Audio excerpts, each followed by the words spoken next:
வணக்கம். எல்லோரும் எப்படி இருக்கீங்க? எல்லோரும் நல்லா இருப்பீங்கன்னு நம்புகிறேன். எண்ணம் போல் வாழ்க்கை. எண்ணங்களை அழகானதாக வச்சுக்கோங்க. கண்டிப்பாக வாழ்க்கையும் ரொம்பவே அழகானதாக மாறும்.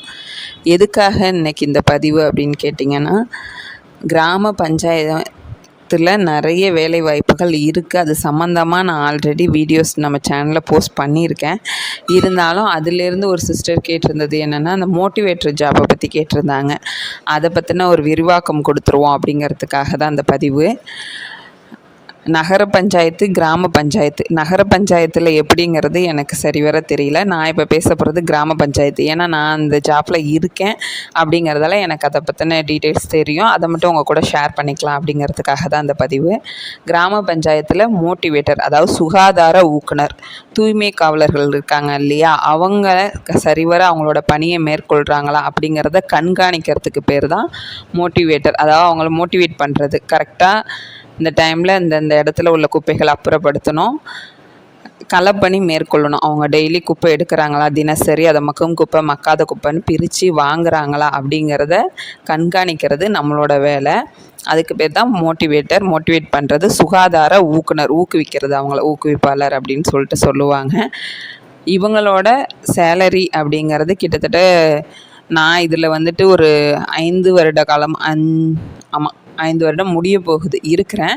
ஆனால் நான் இப்போ ரீசெண்டாக கடந்த 1 வருடமாக தான் அதுக்கான ஊதியங்கிறது வாங்கிட்டு இருக்கேன். போன வருஷம் 2024 மார்ச் மாதத்துலேருந்து அதுக்கு உண்டான சம்பளம் தர சொல்லி ஆணை பிறப்பிச்சிருந்தாங்க. மாத சம்பளம், அது சம்பளம்னு கூட கிடையாது, தொகுப்பூதியம் மாதிரி மாதம் ஒரு 2000 ரூபாய் அப்படின்னு சொல்லி மார்ச் மாதத்துலேருந்து 2024 மார்ச் மாதத்துலேருந்து அதுக்கான ஆணை பிறப்பிச்சு மாதம் 2000 சுகாதார ஊக்குனங்களுக்கு உண்டான சம்பளம் வந்துக்கிட்டு இருக்குது. தூய்மை காவலர்களுக்கு 5000 சில்லற, அது ஒவ்வொரு பஞ்சாயத்துக்களை பொறுத்தது. நாங்கள் இருக்கிற ஏரியாவில் 5000 வாங்கிட்டு இருக்காங்க தூய்மை காவலர்கள்.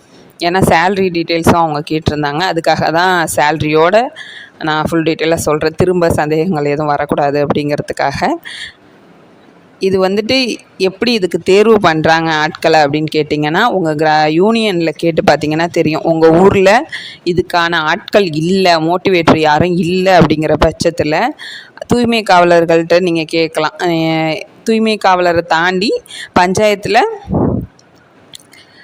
கிளர்க் இருப்பாங்க, செயலாளர் இருப்பாங்க.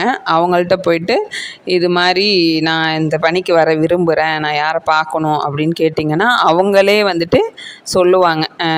இந்த டீமுக்குன்னு ஒரு ஹெட் இருக்காங்க, கோஆர்டினேட்டர்னு சொல்லிட்டு இருப்பாங்க. அவங்களுக்கு ஒரு ஹெட் இருப்பாங்க. நம்ம கோஆர்டினேட்டரை பார்த்தாவே போதும், இது மாதிரி சார் நான் இதுக்கு வில்லிங்காக இருக்கேன் அப்படின்னு சொன்னாங்கன்னா இதுக்கு பரீட்சை தேர்வு எழுதி தான் இதுக்கான ஆட்களை தேர்வு செய்வாங்க. அது எப்போ அந்த நீங்கள் சொல்லி வச்சுருந்தீங்க அப்படின்னா அதுக்கான தேர்வு எப்போ வருதோ அப்போ கண்டிப்பாக உங்களை கூப்பிடுவாங்க. நீங்கள் அந்த தேர்வை எதிர்கொண்டு அதில் தேர்ச்சி பெற்றீங்கன்னா கண்டிப்பாக இந்த வேலையை நம்ம வாங்கிடலாம். என்னடா 2000 ரூபாய் சம்பளம் தானே, இதுக்கு ஏன் அப்படின்னு சொல்லிட்டு யோசிச்சிங்க அப்படின்னா அது உங்களோட விருப்பத்தை பொறுத்தது. உங்களுக்கு இது வேணும் அப்படின்னு உங்களுக்கு தோணுச்சு அப்படின்னா நீங்கள் எக்ஸாம் எழுதி தான் கண்டிப்பாக உள்ளே வர முடியும். முன்னெல்லாம் 15 வருடம் 20 வருட காலமாலாம் இந்த பணியில் இருக்கிறவங்க இருக்காங்க. அப்போதைக்கு இந்த தேர்வுங்கிற ஒரு அடிப்படை இது கிடையாது. இப்போ நான் வந்தபோது நான் எக்ஸாம் எழுதிட்டு தான் வந்தேன். கிட்டத்தட்ட ஒவ்வொரு பஞ்சாயத்துக்கும் நடந்தது. அதில் எங்கள் பஞ்சாயத்து, அந்த மற்ற பஞ்சாயத்தில் எங்கள் பஞ்சாயத்துக்கு நான் எக்ஸாம் எழுதி தான் வந்தேன். அதில் தேர்ச்சி பெற்றால் மட்டும்தான் அந்த வேலை. அதுக்கு முன்னாடி அப்படி கிடையாது. ஆனால் இப்போ ஒரு 4-5 வருஷமாகவே எக்ஸாம் எழுதுனா தான், அதில் தேர்ச்சி பெற்றால் தான் அந்த வேலையை நமக்கு வாங்க முடியும். அது மாதிரி தான் இருக்குது. உங்களுக்கு இந்த வேலை கிடைக்கணும் அப்படின்னு நீங்கள் வில்லிங்காக இருந்தீங்கன்னா உங்கள் பஞ்சாயத்து செக்ரட்டரியை பார்த்து இது மாதிரி உங்கள் ஊரில் வேக்கன்சி இருக்கும் பட்சத்தில், ஆல்ரெடி உங்கள் ஊரில் கிராம பஞ்சாயத்தில் அதுக்கான ஆட்கள் இருந்தாங்கன்னா நீங்கள் அதை மூவ் பண்ண தேவையில்ல. இல்லை, அவங்கள கண்காணிக்கிறதுக்கு உண்டான ஆள் இல்லை அப்படின்னா நீங்கள் உங்களோட பஞ்சாயத்து செக்ரட்டரியை கேட்கலாம். இது மாதிரி ஒரு போஸ்டிங் இருக்கான்ல சார், நான் ட்ரை பண்ணிட்டுங்களா, என்ன சார் பண்ணிட்டுன்னு கேட்டால் அவங்களே ஆட்டோமேட்டிக்காக அவங்க ஹெட்டுக்கிட்ட கோஆர்டினேட்டர் சார்கிட்ட சொல்லுவாங்க. அவங்களே அடுத்த எக்ஸாம் வந்ததுன்னா உங்களை ரெக்கமெண்ட் பண்ணுவாங்க. அதாவது ரெக்கமெண்ட் மீன்ஸ் ஒரு ஜாபுக்கு கிடையாது, எக்ஸாம் எழுதுறதுக்கு ரெஃபர் பண்ணுவாங்க. எக்ஸாம் எப்போ வைக்க போகிறாங்களோ அப்போ செக்ரட்டரி சார்கிட்ட சொல்லி அனுப்புவாங்க. அவங்க உங்களுக்கு இன்ஃபார்ம் பண்ணுவாங்க. அது மூலயமா நீங்கள் கலந்துக்கலாம். இப்படி தான் இந்த வேலையை வாங்கணும். இந்த வேலைக்கான சம்பளம் சொல்லிட்டேன். மாதாந்திர சம்பளம் 2000. கூடிய சீக்கிரமே இதுக்கான சம்பளம் உயர்த்த போவதா பேச்சுவார்த்தைகள் போயிட்டுருக்கதா சொல்லிகிட்ருக்காங்க. அது எப்போ அப்படிங்கிறது தெரியல. ஏன்னா சம்பளமே இல்லாத காலகட்டத்துலேருந்து நான் வேலை பார்த்துட்ருக்கேன். இப்போ ஒரு வருஷமாக மாதம் 2000 சம்பளம். அடுத்து வந்து இப்போ அதுக்கான போராட்டங்கள் இதெல்லாம் போயிட்டு தான் இருக்குது, வலுவாகிட்டே இருக்குது. கண்டிப்பாக கூடிய சீக்கிரம் அதுக்கான சம்பளம் உயர்த்தப்படும் அப்படின்னு சொல்லிட்டு நம்பிக்கை கொடுத்துருக்காங்க. தூய்மை காவலருக்கும் உயர்த்தப்படும், டேங்க் ஆப்ரேட்டருக்கும் உயர்த்தப்படும். ஸோ அதில் ஒரு நிறைய பணியாளர்கள் அதில் அடங்கியிருக்காங்க. எல்லாருக்குமே சம்பளம் உயர்த்தப்படும் அப்படின்னு சொல்லிட்டு நம்பிக்கை கொடுத்துருக்காங்க. அதனால் எல்லாருமே வெயிட் பண்ணிகிட்ருக்குறோம். உங்களுக்கு அப்படி நீங்கள் வில்லிங்காக இருக்கீங்க அப்படின்னா உங்களோட பஞ்சாயத்து செக்ரட்டரி தலைவர், இப்போ தலைவர் பீரியட் முடிஞ்சிடுச்சு, நீங்கள் செக்ரட்டரிகிட்ட சொல்லி வச்சுருந்தா கூட அவங்களே உங்களுக்கு இன்ஃபார்ம் பண்ணுவாங்க. அப்படி இல்லை யூனியனில் உங்களுக்கு யாரையாவது தெரியும் அப்படின்னா, இது மாதிரி நான் இதுக்கு ஆர்வமாக இருக்கேன் சார், எனக்கு அந்த எக்ஸாம்ஸ் வந்ததுன்னா கொஞ்சம் சொல்லுங்கள், நான் அதில் நான் கண்டிப்பாக கலந்துக்கிறேன், நீங்கள் சொல்லுங்கள் அப்படின்னு சொல்லிட்டு தகவல் சொல்லி வச்சுருந்தீங்கன்னா கண்டிப்பாக அவங்க நெக்ஸ்ட் டைம் எக்ஸாம் வரும்போது உங்களுக்கு தகவல் தெரியப்படுத்துவாங்க. நீங்கள் எழுதி அந்த வேலைக்குள்ளே உள்ளே வந்துடலாம். அதை தாண்டி சம்பளங்கள் சொல்லிவிட்டேன். இதுக்கான வேலைகள் என்ன அப்படிங்கிறது பார்த்திங்கன்னா, டெய்லி அதாவது தூய்மை காவலர் தினசரி கண்டிப்பாக மக்கும் குப்பை மக்காத குப்பை அப்படிங்கிறத அவங்க தினசரி வீடு வீடாக கட்டாயம் எடுத்துருவாங்க. அந்த குப்பைகளை அவங்க சரிவர நம்ம சொல்லி தான் அவங்க எடுக்கணுங்கிறது இல்லை. அவங்களோட பணிலாம் உண்மையாலுமே ஒரு மகத்தான பணி. அவங்களோட வேலைக்கெலாம் ஒரு பெரிய வணக்கம் சொல்லணும் நம்ம. அந்த அளவுக்கு தூய்மை காவலர்கள் இல்லைன்னா, ஒரு நாளைக்கு இல்லைன்னா அந்த சுத்தங்கிறதே அங்கே காணாமல் போயிடும் அப்படிங்கிற மாதிரி ஒரு எண்ணங்கள் தான் எல்லாருக்குள்ளேயும் இருக்குது. அதுதான் உண்மையும் கூட. அவங்க இல்லை அப்படின்னா எல்லாருமே என்ன ஆகும் அப்படிங்கிறது தெரியல. என்ன ஆகும் மீன்ஸ் அந்த குப்பைகளை அப்புறப்படுத்துறது உண்மையாலுமே அவங்களுக்குலாம் கடவுளுக்கு சமமானவங்க, அதெல்லாம் சுத்தம் பண்ணுறவங்க. எல்லாருக்கும் அந்த மனப்பான்மைங்கிறது வராது. ஸோ அவங்க நம்ம சொல்லனாலும் அவங்க வேலையை கண்டிப்பாக அவங்க கரெக்டாக அது குப்பை எடுக்கிறது போகிறது எல்லா வேலையும் அவங்க கரெக்டாக செஞ்சுடுவாங்க. இருந்தாலும் அவங்கள பார்வையிடுறதுக்காக வேண்டி நம்ம அந்தந்த டைமில் கரெக்டாக ரோல் கால் ப்ரோக்ராம்லாம் இப்போ இடையில நடந்துச்சு. அந்த டைமுக்கு அவங்க வந்து அந்த குப்பையை எடுக்கிறாங்களா, கரெக்டாக மக்கும் குப்பை மக்காத குப்பைன்னு கரெக்டாக பிரித்து வைக்கிறாங்களா, அந்த குப்பையை போய் குப்பை கிடங்களை சேகரிக்கிறாங்களா, பிளாஸ்டிக் தனியாக சேகரிக்கிறாங்களா, இந்த காய்கறி தோல் இந்த மக்குங்க தனியாக சேகரிக்கிறாங்களா அப்படிங்கிறத கவனிக்கிறது நம்மளோட வேலை. அவங்க கரெக்டாக குப்பை எடுக்கிறத தினசரி ஜிபிஎஸ் கேமராவில் ஃபோட்டோ எடுத்து நம்மளோட ஹெட்டு யாரோ அவங்களுக்கு நம்ம சென்ட் பண்ணணும். ஹெட்டுக்கு இண்டிவிஜுவலாக பண்ணுங்கிறதுல நமக்குன்னே ஓடிஎஃப்னு ஒரு குரூப் இருக்குது. அதில் நம்ம டெய்லி நான் அந்த வேலையை கவனித்தேன், இவங்களை கவனித்தேன் அப்படிங்கிறதுக்கு எவிடென்ஸாக ஃபோட்டோஸ் எடுத்து கண்டிப்பாக குரூப்பில் ஷேர் பண்ணணும். இது நம்மளோடைய வேலை. அதை இல்லாமல் இந்த தனிநபர் இல்லை கழிப்பைன்னு சொல்லிட்டு ஊருக்கு ஊர் கொடுத்துருப்பாங்க. 12,000 8,000 10,000 12,000 சம்திங். நான் வந்துட்டு இப்போ ஒரு 12,000 உள்ளதுக்கு எங்கள் ஊருக்கு ஒரு 14 பயனாளிக்கு வாங்கி கொடுத்துருக்கேன். இன்னும் அதுக்கான அமௌண்ட் சேங்ஷன் ஆகலை. அவங்களோட ப்ரூஃப் எல்லாமே பாத்ரூம் கட்ட சொல்லி அவங்களோட photos, bank passbook, Aadhaar xerox எல்லாமே நான் வாங்கி கொடுத்துருக்கேன். 12,000 கவர்மெண்ட்லேருந்து கொடுத்துட்ருக்காங்க. 8,000 10,000ங்கிறது நான் கொஞ்சம் வருடத்திற்கு முன்னே உள்ள தொகையை நான் சொல்கிறேன். இப்போ வந்து நடைமுறையில் 12,000 இருந்துகிட்ருக்கு. தன்னபர் இல்லை கழிப்பறைன்னு சொல்லிவிட்டு நம்ம ஊருக்கு ஒரு குறிப்பிட்ட பேர் யாருக்கு ஃபஸ்ட்டு வந்து அந்த வேலையை செய்கிறதும் நம்ம தான். யார் வீட்டில் பாத்ரூம் இருக்குது இல்லை அப்படிங்கிறத லிஸ்ட் அவுட் கேட்பாங்க. அதை ஃபஸ்ட்டு எடுத்து கொடுக்கணும். இனி வர காலங்களில் எப்படின்னு தெரில. நான் சேர்ந்தப்பெல்லாம் அதுக்குண்டான பணியை மேற்கொள்கிறதும் சுகாதார ஊக்குனர் தான். அந்த லிஸ்ட் அவுட் நம்ம எடுத்து கொடுத்தோம்னா யார்கிட்ட பாத்ரூம் இல்லையோ, யாரோட பாத்ரூம் வந்துட்டு திருத்தம் செய்யணுமோ அந்த லிஸ்ட்டெல்லாம் நம்ம குறிப்பிட்ட காலத்துக்கு எடுத்து கொடுக்கணும். இவங்க வீட்டில் பாத்ரூம் இல்லை, இவங்க வீட்டில் பாத்ரூம் இடிகிற தருவாயில் இருக்குது அப்படிங்கிறதெல்லாம் நம்ம லிஸ்ட்டு எடுத்து கொடுத்தோம் அப்படின்னா அதுலேருந்து அவங்க கரெக்டாக கல ஆய்வு செஞ்சுட்டு யார்கிட்ட நம்ம சொன்னது உண்மைதானா அப்படிங்கிறத நம்ம ஏனோ தானோன்னு லிஸ்ட்டு கொடுத்துடக்கூடாது. நம்ம கண்டிப்பாக அந்த வீட்டெல்லாம் போய் விசிட் பண்ணி பார்த்துட்டு, இப்போ ஒரு கிராமம் ஒரு 600 வீடு இருக்குன்னா அந்த 600 வீடும் நம்ம விசிட் பண்ணணும். பண்ணிவிட்டு அவங்க வீட்டில் உண்மையாலுமே பாத்ரூம் இல்லை அப்படின்னா மட்டும்தான் நம்ம அந்த ரிப்போர்ட்டை கொடுக்கணும். பாத்ரூம் இவங்க வீட்டில் இல்லை அப்படின்னு சொல்லிட்டு, இருந்ததுன்னா இருந்துச்சுன்னு சொல்லிட்டு ஒரு ஃபார்ம் மாதிரி கொடுப்பாங்க, அதை ஃபில் பண்ணி நம்ம கொடுத்துடணும்.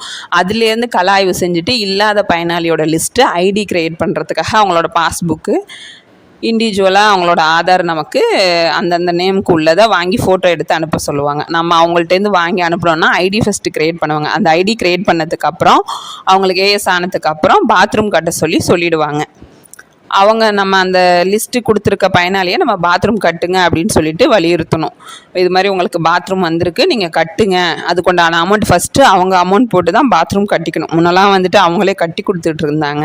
இப்போ அதுக்கு போதுமான சூழ்நிலைகள் இல்லாதனால நம்ம பயனாளி யாரோ அவங்களே முதல்ல வந்துட்டு பணத்தை போட்டு அவங்களே கட்டிக்கணும். பாத்ரூமை கட்டிட்டு அந்த ஐடி நம்பரோட பெயிண்டர் வச்சு அண்ணனை வச்சு அந்த அவங்களோட நேமு, நிதியாண்டு, ஐடி நம்பர் எல்லாம் போட்டு பேர் எழுதி அந்த பாத்ரூம் பீங்கான்னு தெரிகிற மாதிரி நின்று ஒரு ஃபோட்டோ 2 ஃபோட்டோ எடுத்துகிட்டு ப்ளஸ் அவங்களோட Aadhaar book xerox, bank passbook xerox இதை எடுத்துக்கொண்டு நம்ம யூனியனில் சப்மிட் பண்ணிடணும்.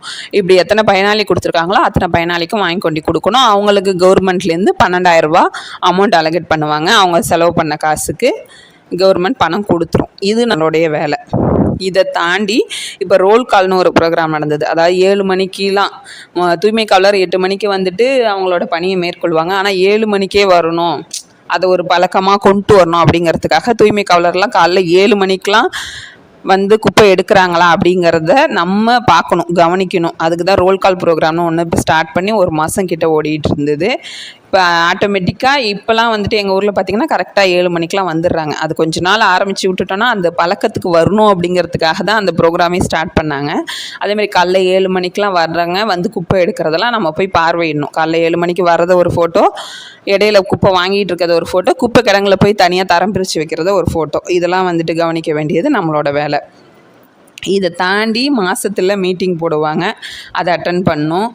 விசி video call meeting, Google Meet நடக்கும், அதையும் நம்ம அட்டன் பண்ணோம். நம்ம ஊரில் யார்கிட்ட தன்னவர் இல்ல கழிப்பறை கொடுத்துருக்காங்க, எத்தனை பயனாளி கொடுத்துருக்காங்க அப்படிங்கிறத லிஸ்ட்டு சொல்லணும். இதில் கலைஞர் கனவு இல்லம் உள்ளவங்களுக்கு எத்தனை பேருக்கு கொடுத்துருக்காங்க அப்படிங்கிறத லிஸ்ட்டு சொல்லணும்.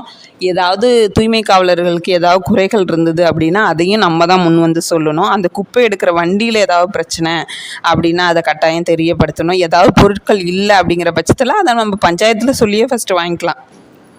இப்போ குப்பை எடுக்கிறவங்களுக்கு மாஸ்க் இல்லை, க்ளவுஸ் இல்லை, போதுமான உபகரணம் இல்லை, அந்த வண்டியை இப்போ வந்து புஷ்கார்ட் குப்பை வண்டி சில இடத்துல மின்கல வண்டி, நிறைய இடத்துல இப்போ மின்கல வண்டி தான் இருக்குது. அது மின்கல வண்டியில் ஏதாவது பேட்ரி ப்ராப்ளம் அப்படின்னா ஃபஸ்ட்டு பஞ்சாயத்தில் நம்ம தெரியப்படுத்தினா பஞ்சாயத்துலேயே நமக்கு கம்பல்சரி எல்லா கம்ப்ளைண்ட்டையும் சரி பண்ணி கொடுத்துருவாங்க.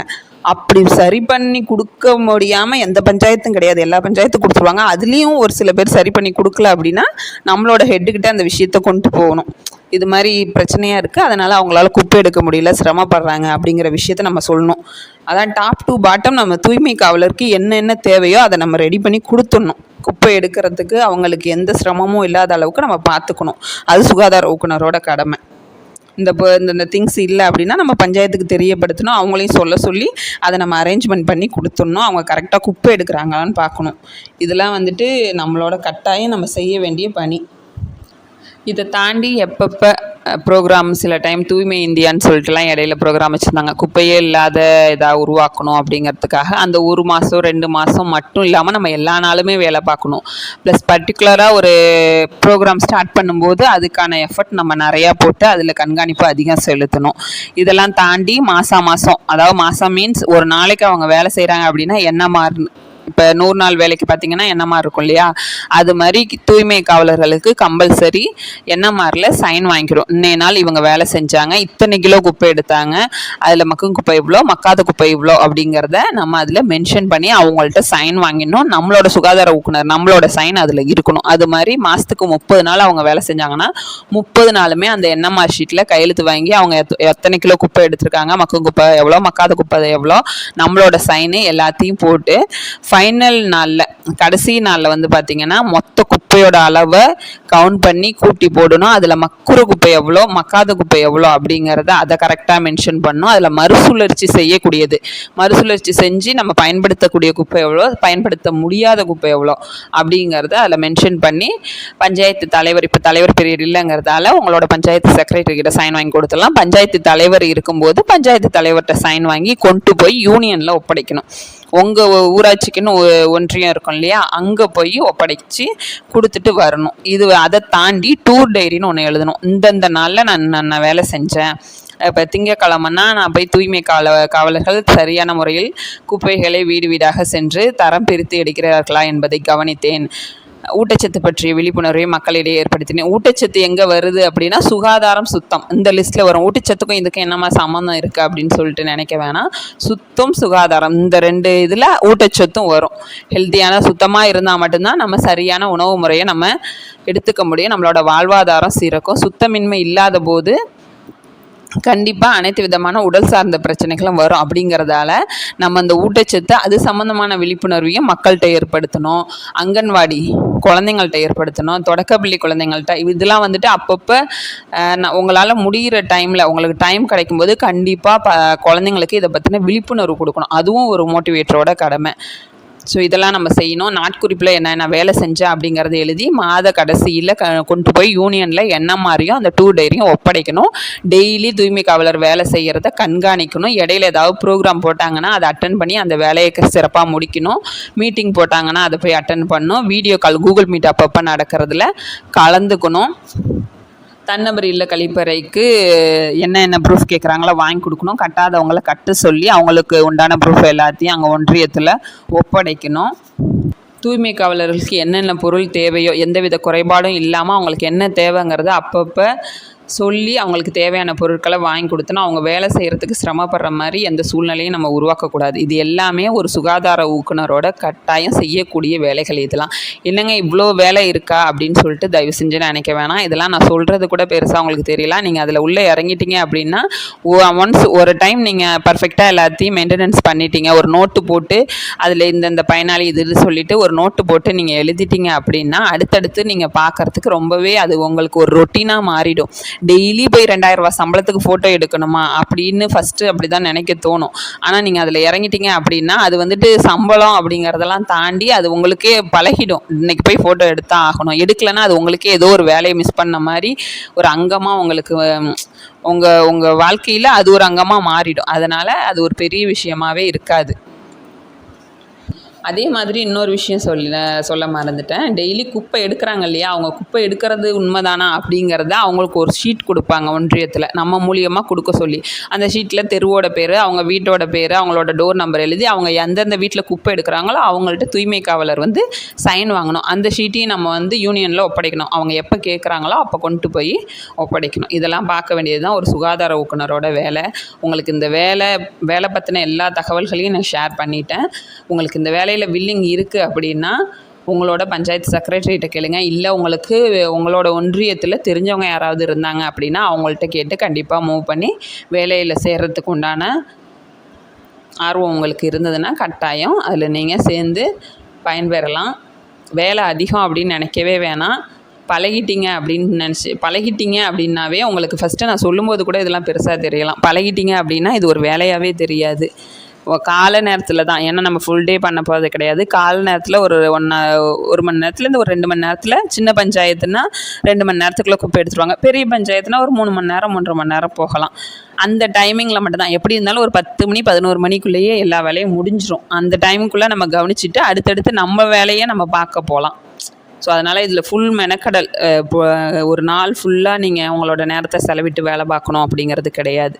அதனால் தாராளமாக இந்த வேலையில் சேரலாம். உங்களுக்கு ஆர்வம் இருந்தது அப்படின்னா இதுக்கு உண்டான ஆட்களை பிடிச்சி இந்த வேலையை வாங்கிறதுக்கு பாருங்கள். இதுபோல் இன்னும் நிறைய கிராம பஞ்சாயத்து சார்ந்த வேலைவாய்ப்புகள் இருக்குது. அது சம்மந்தமான வீடியோஸ் வேணாலும் கமெண்ட்டில் சொல்லுங்கள். கண்டிப்பாக நான் அடுத்தடுத்து அப்டேட் பண்ணுறேன். இது மாதிரியான நிறைய வீடியோஸ் பார்க்கணும் அப்படின்னா நம்மளோட சேனலை சப்ஸ்கிரைப் பண்ணி வச்சுக்கோங்க. பக்கத்தில் இருக்கிற பெல் ஐக்கானை மெயினாக கிளிக் பண்ணி வச்சுக்கோங்க. அப்போ தான் நான் போடுற எல்லா வீடியோஸும் நோட்டிஃபிகேஷனாக உங்களுக்கு சேரும்.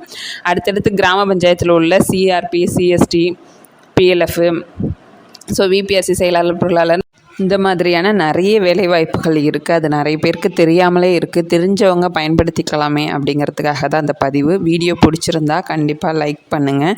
இந்த வேலை சம்மந்தமாக இன்னும் வேறு ஏதாவது சந்தேகம் இருந்ததுன்னா கண்டிப்பாக கமெண்ட் பண்ணுங்கள், நான் ரிப்ளை பண்ணுறேன். இந்த வீடியோவில் ஏதாவது நிறை குறைகள் இருந்தது அப்படின்னாலும் கமெண்ட் பாக்ஸில் தெரியப்படுத்துங்க. இந்த பதிவு உங்களுக்கு உபயோகமாக இருந்திருக்கும் அப்படிங்கிறத முழுமையாக நம்புகிறேன். உங்கள் ஃப்ரெண்ட்ஸ் அண்ட் ஃபேமிலியில் யாராவது கிராம பஞ்சாயத்துக்களில் வசிச்சுக்கிட்டு இருந்தாங்க, படித்த பசங்க வேலை இல்லாமல் இருக்காங்க அப்படின்னா கண்டிப்பாக அவங்களுக்கு இந்த விஷயத்தை தெரியப்படுத்துங்க. இது ஒரு பார்ட் டைம் ஜாப் மாதிரி தான். இந்த வேலைக்கு போயிட்டா நம்ம இன்னொரு வேலைக்கு போக முடியாது அப்படின்னு யோசிக்கவே வேணாம். நீங்கள் இந்த வேலையும் பார்த்துக்கிட்டு இன்னொரு வேலையும் கட்டாயம் பார்த்துக்கலாம்.